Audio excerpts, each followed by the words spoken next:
Hello everyone, स्वागत है आप सभी का लक्ष्य वेदी ऑनलाइन क्लास के प्लेटफॉर्म पे। आज हम लोग नरेशन पढ़ने वाले हैं। हम एक क्लास पहले कर चुके हैं, ठीक है। आप नहीं देखे होंगे तो जाके एक बार पूरा देख लीजिए पहला क्लास। और आज हम लोग का दूसरा क्लास है, ठीक है, आपको दिख रहा होगा यहाँ पे। आज हम लोग जो है ना नरेशन का रूल समझेंगे। पिछले क्लास में हम लोग आपको एकदम नरेशन के बारे में जो छोटा छोटा बात होता है आपको पूरा बेसिक से कवर किए थे। तो आज हम इसका रूल समझेंगे कि जब हम डायरेक्ट नरेशन को इंडक्ट करते हैं तो उसको चेंज करते समय हम कौन कौन से रूल का क्या करते हैं बताइए, प्रयोग करते हैं, ठीक है ना। तो एक एक करके क्या कीजिएगा बताइए, आप रूल को क्या कीजिएगा समझिएगा, ठीक है। तो हम लोग क्या करते हैं, इसको आज स्टार्ट करते हैं।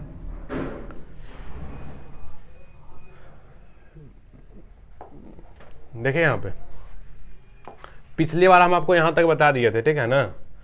तो आज जो है हमारा ये जनरल रूल, इसको हम पहले समझते हैं।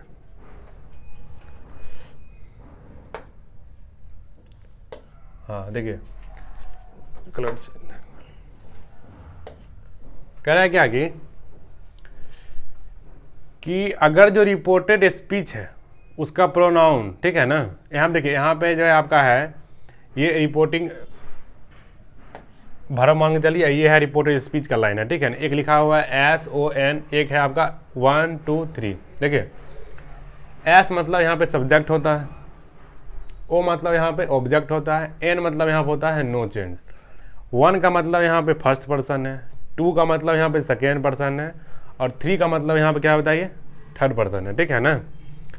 और इसको जब हम डायरेक्ट से इंडायरेक्ट करेंगे तो रिपोर्टेड स्पीच का जो सब्जेक्ट होगा वो किसके अनुसार से होगा, हम यहाँ पे क्या करते हैं समझते हैं ध्यान से। ये देखिए जनरल रूल है, ठीक है। जनरल रूल मतलब होता है कि जब हम किसी भी चीज़ को चेंज करेंगे, खास करके नरेशन में, तो हम रूल अपनाएंगे। तो मान लीजिए ये आपका पहला रूल है। पहला रूल यही है कि जब हम सेंटेंस को डायरेक्ट से इंडायरेक्ट करेंगे तो सब्जेक्ट का चयन हम कैसे करेंगे। जैसे सोच लीजिए कि हम आपको एक एग्जाम्पल देकर आपको समझा देते हैं। सबसे पहले एग्जाम्पल बहुत जरूरी है। एग्जाम्पल है आपके लिए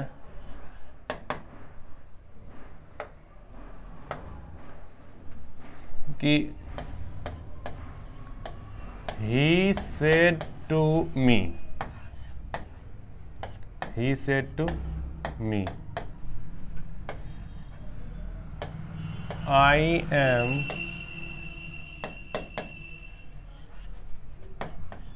going to Patna। देखिए आप पिछले क्लास में आप पढ़े होंगे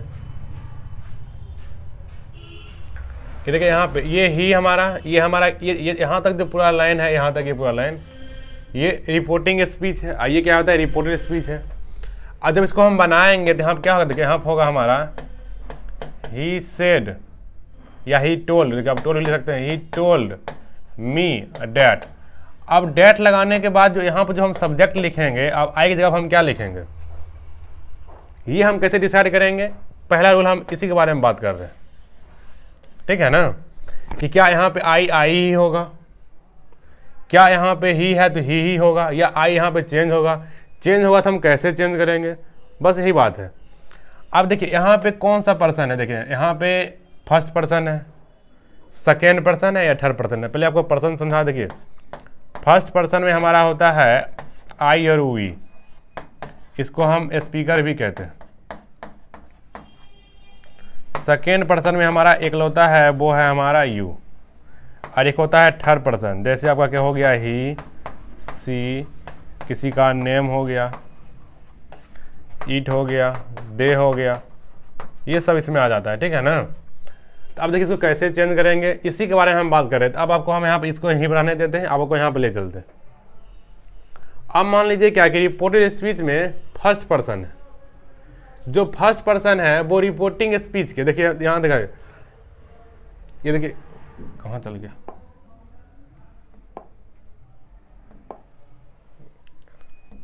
अरे भाई देखिए जो ये हमारा लाइन किसका है, रिपोर्टिंग स्पीच का लाइन है। ये किसका लाइन है बताइए, रिपोर्टेड स्पीच का लाइन है हमारा। तो यहाँ पे देखिए इसके अनुसार से चेंज होता है, हम पहले बता देते हैं। मोस्टली जो है इसके अनुसार चेंज होता है। अगर आपका यहाँ पे फर्स्ट पर्सन है या सेकेंड पर्सन है तो इसके अनुसार से ही चेंज होता है, लेकिन थर्ड पर्सन चेंज नहीं होता है तो नहीं है। लेकिन आपको हम समझा देख लीजिए यहाँ पे अब आ जाते हैं यहाँ पे हम लोग। अब आप क्या कीजिएगा, अब इसको बढ़िया तरीका से आप इसको समझ सकते हैं।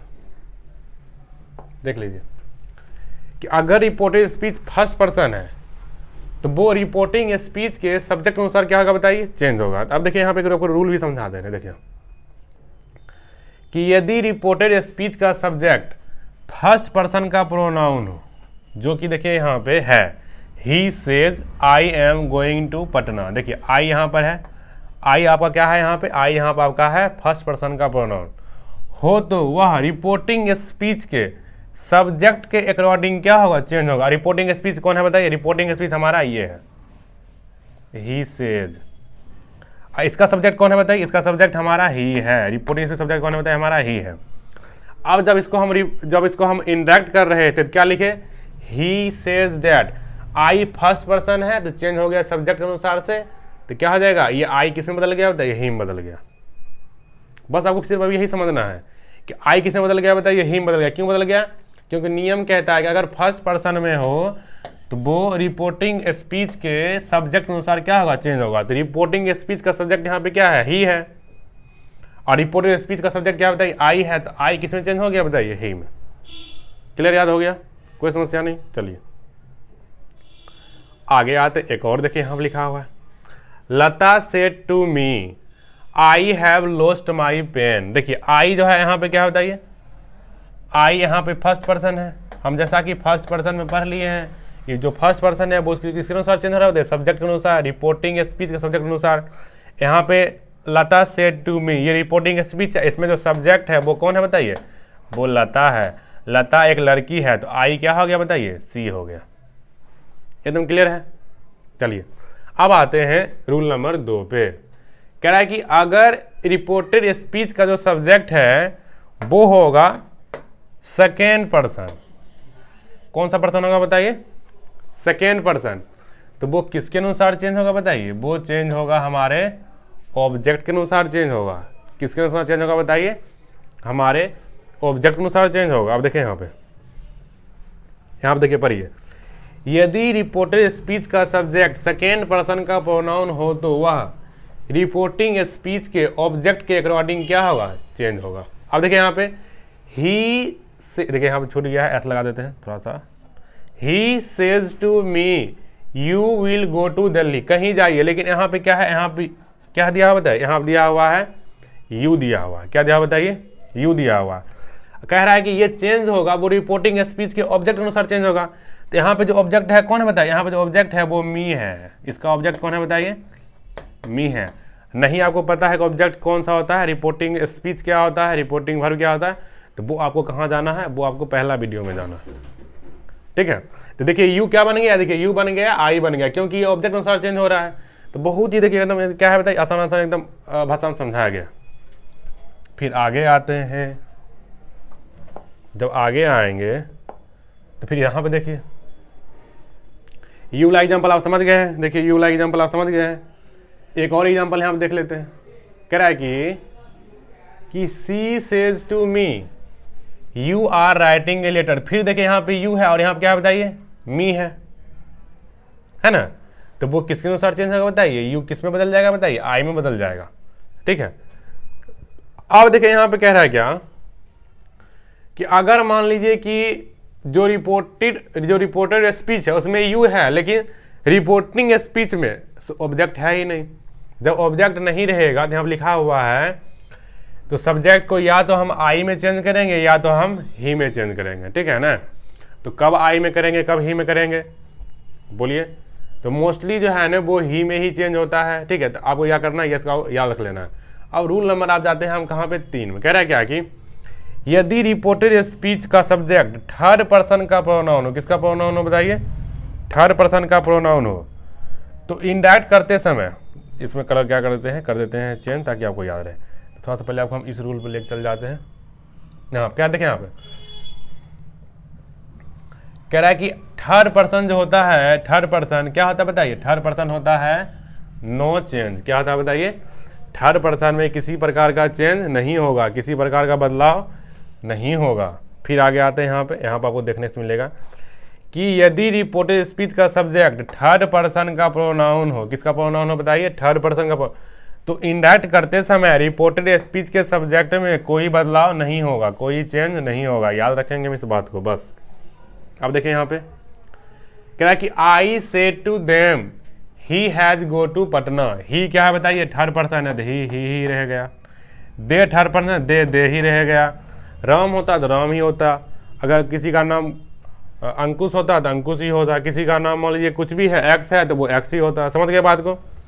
अब देखिए एक और रूल याद रख लीजिए आप यहाँ पे, कह रहा है कि यदि कोई न्यूज़पेपर और मैगजीन अपने लिए क्या लगाता है, वी लगाता है, आवर लगाता है, अस लगाता है, ठीक है, तो रिपोर्टेड स्पीच में उसको क्या में चेंज कर देंगे बताइए, इट में चेंज कर देंगे और इट्स में चेंज कर देंगे, ठीक है ना।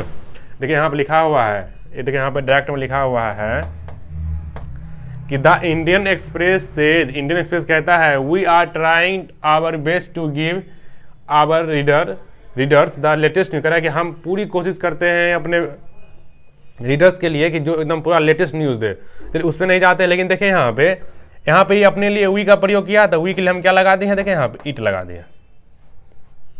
समझ में आ गया बात को।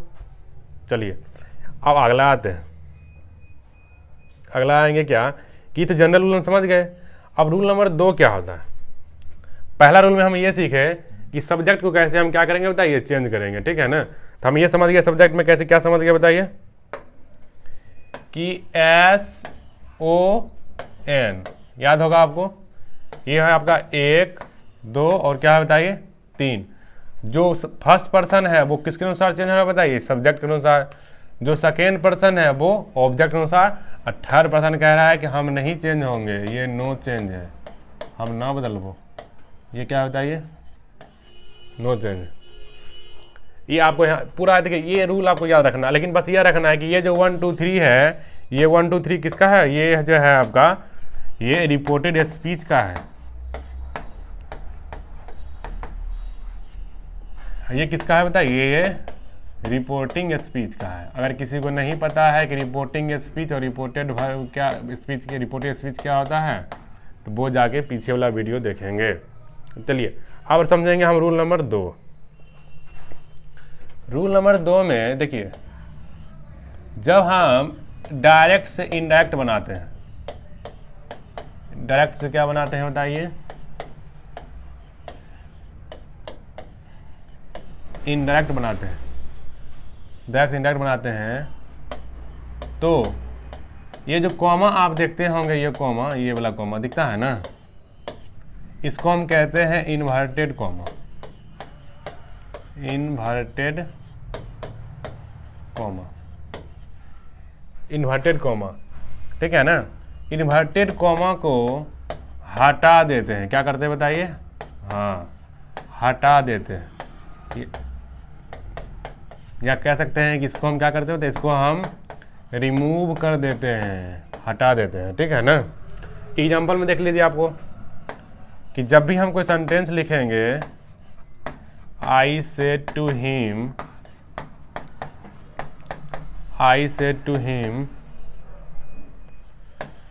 गो देयर, सॉरी गो देयर नहीं लिखेंगे, अच्छा ये यहाँ से कहाँ चेंज कर दिया,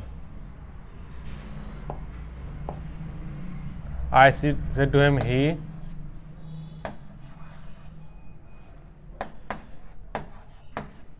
ये हमको हर बार एग्जाम्पल यही वाला कहा याद आता है, गो टू दिल्ली। देखिए यहाँ पे ये गो टू नहीं होगा, गोज टू होगा, बताइए। देखिए यहाँ अब यहाँ क्या है, ये समझने वाला बात ये है कि देखिए यहाँ इन्वर्टेड कॉमा है, जब इसको हम इंडायरेक्ट बनाएंगे, यहाँ अगर हम लिखेंगे he told me that, he told me, that नहीं, अब डैट, इन्वर्टेड कॉमा को हम क्या करेंगे, हटा देंगे।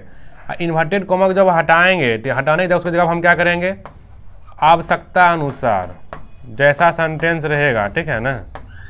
आप लिख दे रहे हैं, देखिए हमें आवश्यकता अनुसार, अनुकार लिख दिए, बताइए आवश्यकता अनुसार क्या लगाएंगे हम, या तो डैट लगाएंगे, इफ लगाएंगे, कहीं पे टू भी लगता है, कई सारा चीज लगता है, जैसा सेंटेंस रहेगा, वेदर लगता है, रिक्वेस्ट, जैसा सेंटेंस रहेगा वैसा हम क्या करेंगे, इसको हटा के लगाएंगे। तो पहला रूल तो आप ये समझ गए, इन्वर्टेड कॉमा को हटा के हम क्या करेंगे बताइए, ये लगाएंगे। अब देखिए ये जो सेड टू है, इसको हम क्या करेंगे, देखिए बहुत सारा बच्चा हमसे पूछते रहता है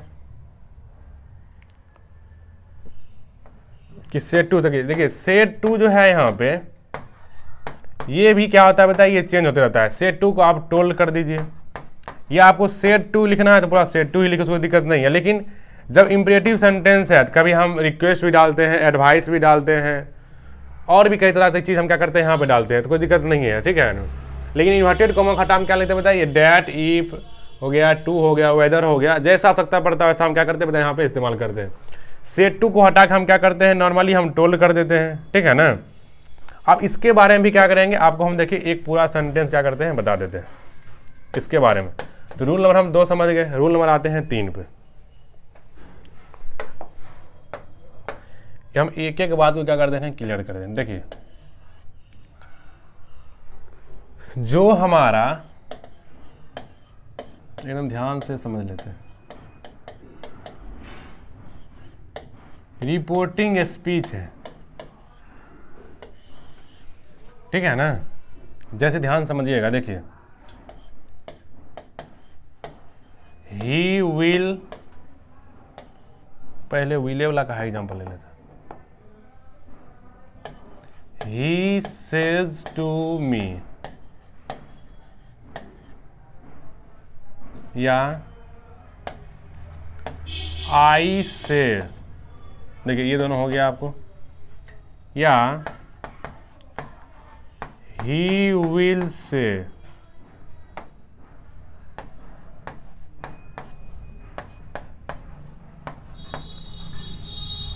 कितना हम गलत लिखते हैं, they will say, ठीक है ना।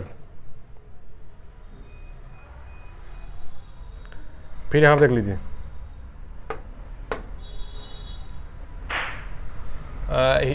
he says to me, I will say, एक होगा आपको he said, I said to them। अब देखिए ये 3 चीज़ आपको यहाँ पर दिख रहा होगा, एकदम ध्यान समझ जाइएगा। देखिए ये आपको सेज दिख रहा है, ये से दिख रहा है, ये जो दोनों है, ये दोनों आपका है, यहाँ पर हम लिख देते हैं, ये दोनों प्रेजेंट टेंस में। कौन सा टेंस में बताइए, प्रेजेंट टेंस में। ये दोनों जो है वो क्या होता है बताइए, फ्यूचर टेंस में। और ये किस में बताइए, आपका पास्ट टेंस में, ठीक है। अब आपको समझना पड़ेगा कि अगर रिपोर्टिंग स्पीच का वर्ब, जो कि वर्ब देखिए यहाँ पे ये है, ठीक है ना, वर्ब अगर वो फ्यूचर में रहे या प्रेजेंट में रहे, तो इनडायरेक्ट जब हम करेंगे इनडायरेक्ट, तो उसके टेंस में कोई परिवर्तन नहीं होगा, टेंस में परिवर्तन नहीं होगा। यानी कि ये अर्थात, ये भी लिख देते हैं, अथवा, और इसके वर्ब में किसी तरह का चेंज नहीं होगा,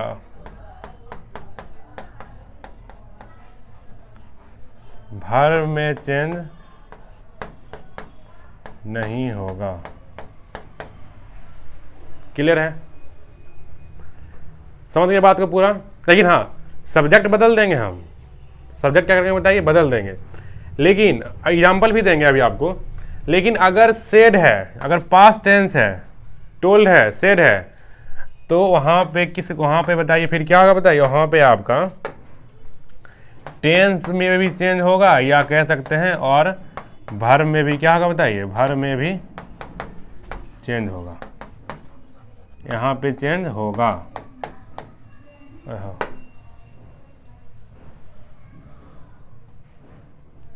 यहाँ पे चेंज होगा, ठीक है ना। पूरा ऐसे क्या कीजिए, दिमाग में पूरा बैठा लीजिए। आपको हम क्या करते हैं, एग्जाम्पल देख समझाते हैं, ठीक है।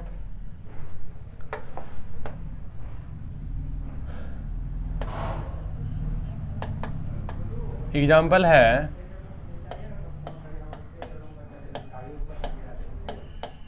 he says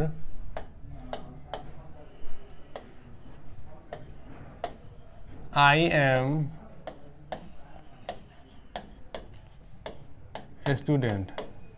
ठीक है, देखिए कह रहा है ही सेज आई एम क्या होता है स्टूडेंट। अब देखिए यहाँ क्या होगा, ये जो है ये किस में बताइए, ये है हमारा डायरेक्ट में, ये हमारा डायरेक्ट स्पीच है। इसको अब कहाँ ले जाएंगे बताइए हम, इनडायरेक्ट में। तो क्या हो जाएगा देखिए आप, ही सेज इन्वर्टेड कॉमा हटा देंगे, हम पहले पढ़ चुके हैं डैट। अब देखिए आई जो है वो फर्स्ट पर्सन है, अब फर्स्ट पर्सन किस अनुसार जो होता है बताइए, सब्जेक्ट अनुसार। तो यहाँ क्या आ जाएगा ही। अब देखिए एम जो है यहाँ पर प्रेजेंट टेंस का वर्ब है, तो ही के लिए क्या आएगा, ही के लिए इज आएगा, ही इज स्टूडेंट। अब देखिए कि यहाँ पे इसके वर्ब में हम किस तरह का चेंज क्या किए हैं, नहीं किए हैं। प्रेजेंट टेंस में था, प्रेजेंट टेंस में हम क्या कर दिए हैं, रख दिए। ठीक है, समझ गए बात को। लेकिन अगर मान लीजिए फिर यहाँ पर रहेगा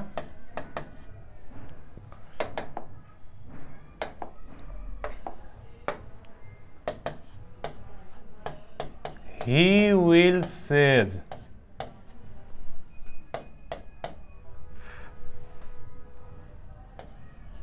I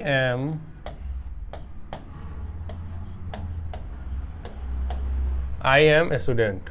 देखिए सेम बात, फिर यहाँ पर क्या होगा बताइए, वही बात यहाँ पर भी लिखेंगे, he will, यहाँ पे he will say, ऐसा नहीं होगा, he will say that, आई किस में चेंज होगा बताइए, ही में, he is a student।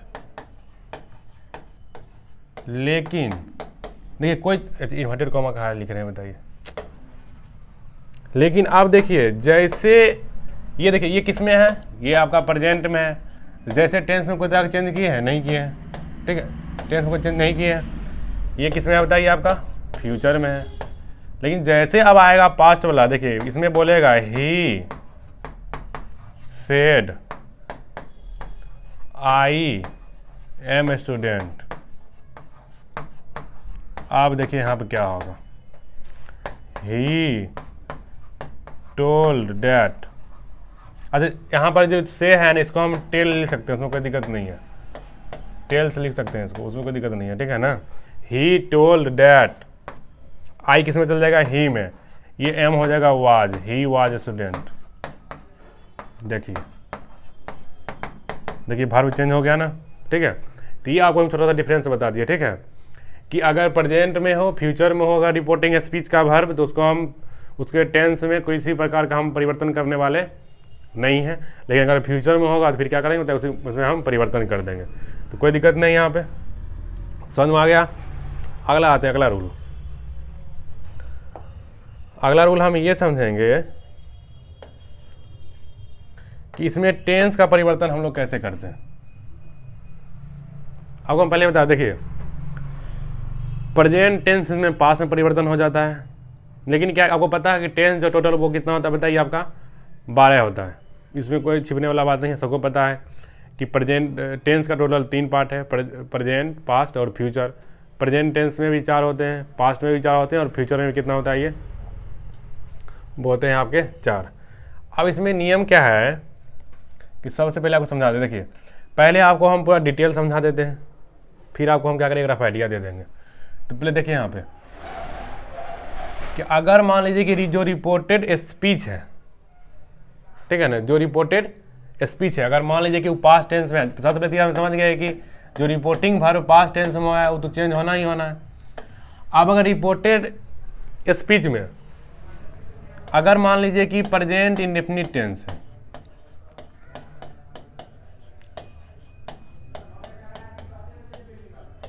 कौन सा टेंस है बताइए, प्रेजेंट इंडेफिनिट टेंस है।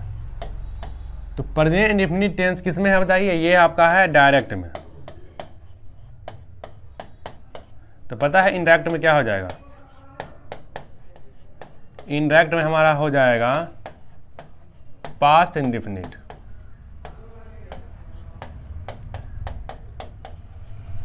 पास्ट इंडेफिनिट टेंस एकदम पूरा एकदम याद रखिएगा। इसका मतलब क्या है, इसका मतलब है, देखिए इसका मतलब है कि प्रेजेंट का पहला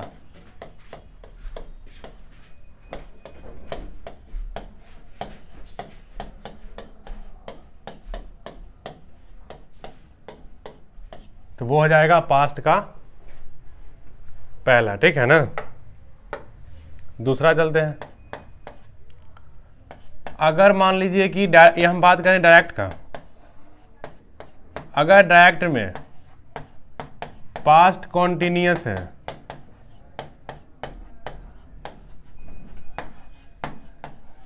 क्या बताइए, पास्ट, अच्छा पास्ट तुरते कैसे चले गए, present continuous, present continuous tense है, ठीक है ना, यानी कि दूसरा जिसको हम प्रेजेंट इम्परफेक्ट टेंस भी कहते हैं। कोई आए थे क्या?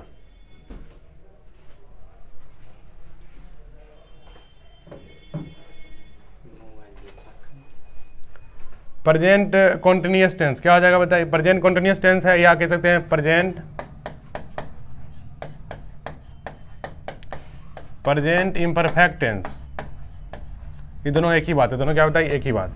तो ये पता है ये किस में चेंज हो जाएगा? ये चेंज हो जाएगा हमारा, किस में चेंज हो जाएगा? पास्ट कॉन्टिन्यूअस में चेंज हो जाएगा,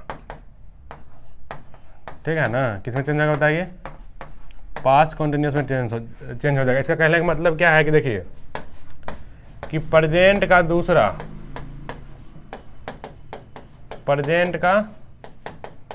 वो किस में चेंज हो जाएगा? वो हो जाएगा पास्ट के दूसरा में,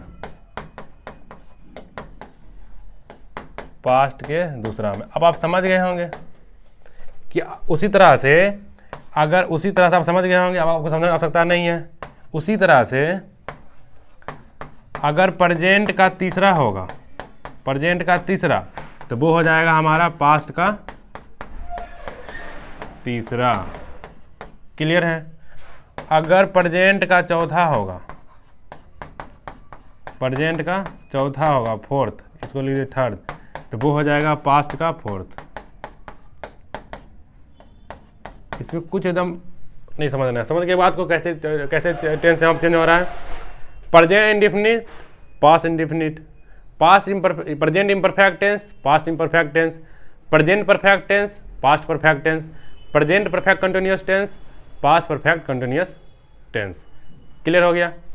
अब पास्ट टेंस कैसे चेंज होता है? पास्ट भी तो चेंज होगा। देखिए पास्ट, हमें पास्ट थोड़ा अच्छा समझा दें। देखिए ये है डायरेक्ट, इधर है आपका इनडायरेक्ट, ठीक है। अब देखिए अगर यहाँ पे पास्ट इंडेफिनिट है, ध्यान से देखिएगा, जो पास्ट इंडेफिनिट है, पास्ट इंडेफिनिट टेंस है, अगर ये यहाँ पे पास्ट कॉन्टिन्यूअस है,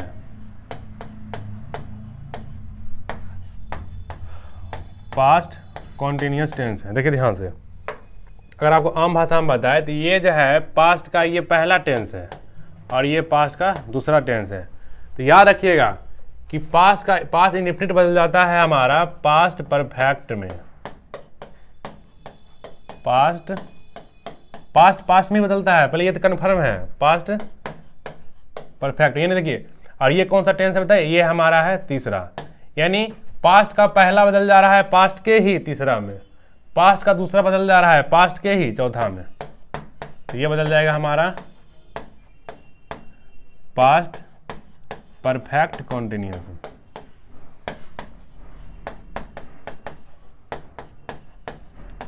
past perfect continuous tense. Clear है बताइए? हम ये तो समझ गए, ये कैसे बताइए कि टेंस क्या हो रहा है, बताइए कैसे टेंस यहाँ पे बदल रहा है, ठीक है। तो कुछ वर्ब भी बदलता है, उस पर भी हम देख लेते हैं कि जो वर्ब डायरेक्ट में कुछ और होता है, डायरेक्ट में कुछ होता है। अच्छा एक चीज़ भूलिए गए बताने के लिए, देखिए आपके मन में आ रहा होगा कि सर अगर मान लीजिए कि पास्ट का तीसरा होगा और पास्ट का चौथा होगा तो फिर क्या करेंगे, मन में आ रहा होगा। तो ये दोनों चेंज नहीं होता है, लिख लीजिए।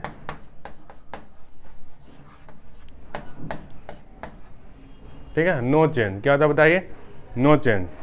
चलिए समझ गए बात को। अब देखिए कुछ वर्ब है वो भी चेंज होता है, कुछ वर्ब है देखिए वो भी चेंज होता है। देखिए यहाँ पे जैसे मान लीजिए कोई यहाँ पे लिख देते हैं डायरेक्ट, और यहाँ पर लिख देते हैं इनडायरेक्ट। ठीक है, तो जैसे मान लीजिए कि यहाँ पे है आपका व्हील, तो ये हो जाएगा आपका वुड। यहाँ पे आपका है सेल, ये हो जाएगा आपका सूड। यहाँ का आपका है कैन, ये आपका हो जाएगा कूड। यहाँ पे आपका है मे, ये आपका हो जाएगा माइट। यहाँ पे आपका है इज, एम, यहाँ पे आपका हो जाएगा वाज। यहाँ पे आपका है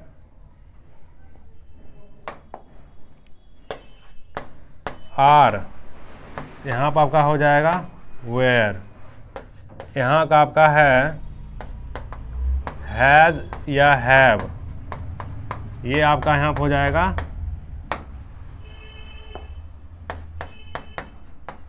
हैड। ठीक है ना, और भी बहुत चीज़ है जो चेंज होता है, और भी बहुत सारा चेंज होता है, आपको ये तो हम क्लियर कर दिए। और एक अगर मान लीजिए कि एक अगर लिख लीजिए कि अगर मान लीजिए कि हैड 2 है और साथ में V1 है, तो ये आपका चेंज हो जाएगा। यहाँ पे 2 बार हैड लग जाएगा, हैड प्लस हैड और साथ में हो जाएगा आपका V1। इसको आप क्या कीजिएगा, याद रखिएगा। ठीक है ना, चलिए ठीक है। अच्छा यहाँ एक चीज़ छूट गया है, बताइए। हैड प्लस में यहाँ पर 2 लीजिए, 2 प्लस V1। लेकिन एक चीज़ और याद रखिएगा कि अगर मान लीजिए कि आपको डायरेक्ट में ही वुड दिया हुआ हो, सूड दिया हुआ हो, कूड दिया हुआ हो और माइट दिया हुआ, तो ये जनरली चेंज नहीं होता। मान लीजिए कि व्हील जो है इंडायरेक्ट में हो गया वुड, सेल हो गया सूड, कैन हो गया कूड, मे हो गया माइट। ठीक है ना, आप मान लीजिए कि ये इंडायरेक्ट में हो रहा है, ठीक है ना, लेकिन अगर मान लीजिए डायरेक्ट में ही हमें वुड मिल गया, सूड मिल गया, कूड मिल गया, माइट मिल गया, तो फिर क्या करेंगे बताइए। यहाँ देखिए हम लिख देते हैं,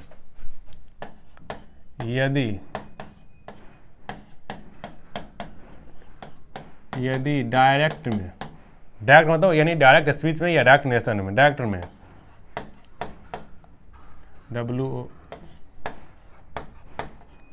वुड हो, शुड हो, कुड हो, माइट हो, तो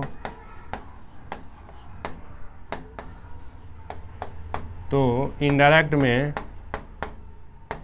जनरली मतलब होता है समानता, 99% केस में जनरली चेंज नहीं होगा, सेम रहेगा।